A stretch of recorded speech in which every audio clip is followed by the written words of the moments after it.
ओम नमः शिवाय। हर हर महादेव। दोस्तों, कल की कथा में मैंने जाना शिव पुराण कथा के ज्ञान संहिता के द्वितीय अध्याय में शिवलिंग की दिव्यता, पूजन की विधि और श्रावण मास की महिमा का वर्णन।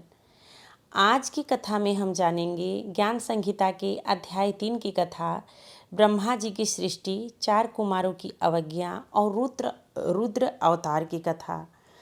दोस्तों, आज की वीडियो तीसरी कथा है। इसमें 4 सनकादि कुमारों की उत्पत्ति, उनकी अवज्ञा से क्रोधित होकर भगवान शिव का रुद्र रूप में प्रकट होना।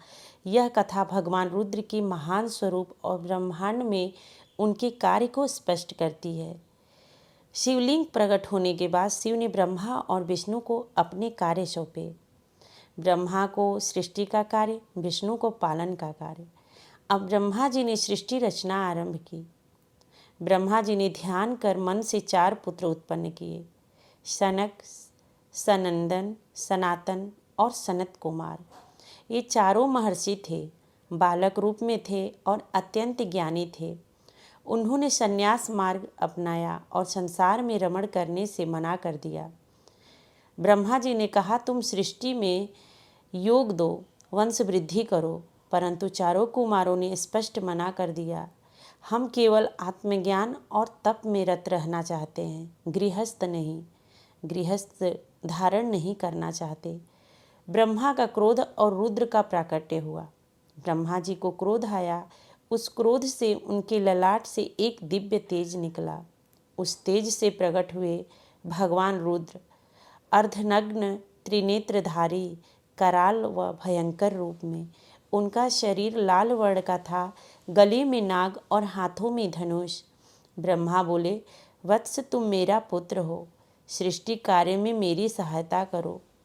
भगवान रुद्र ने कहा, मैं सृजन और संहार दोनों का कारक हूँ।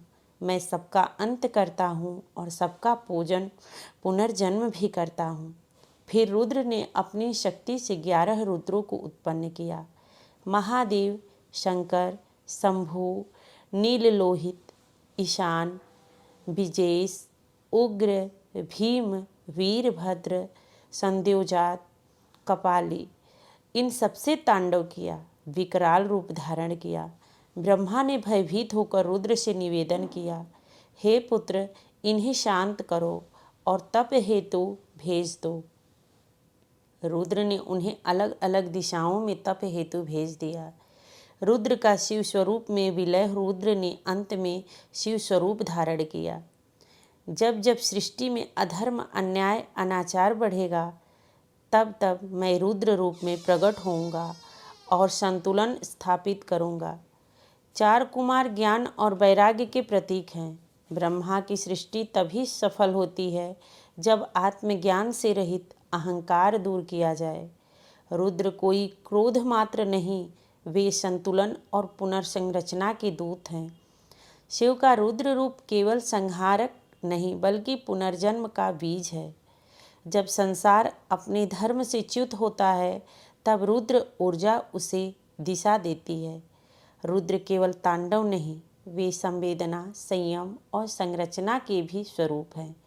शिव के भीतर ही रचता है सृष्टि का रहस्य, वे अद्भुत संतुलन है। इस प्रकार ज्ञान संहिता के तीसरे अध्याय में रुद्र अवतार की कथा, ब्रह्मा की सृष्टि और शिव के रौद्र स्वरूप का भव्य वर्णन हुआ। रुद्र पुरुषम शांतम शिवम चंद्रार्धशेखरम नमामि शशि शुद्धाभम गंगाधर नमोस्तुते।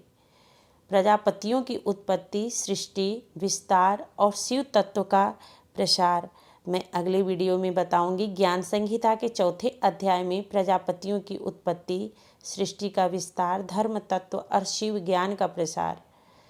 दोस्तों, वीडियो को लगातार अपलोड करते रहेंगे। आप लोग वीडियो की छोटी छोटी कथा में विभाजित किए हैं शिव पुराण को, आप लोग ज़रूर देखिएगा। मिलती हूँ अगले वीडियो में, तब तक के लिए जय श्री राधे।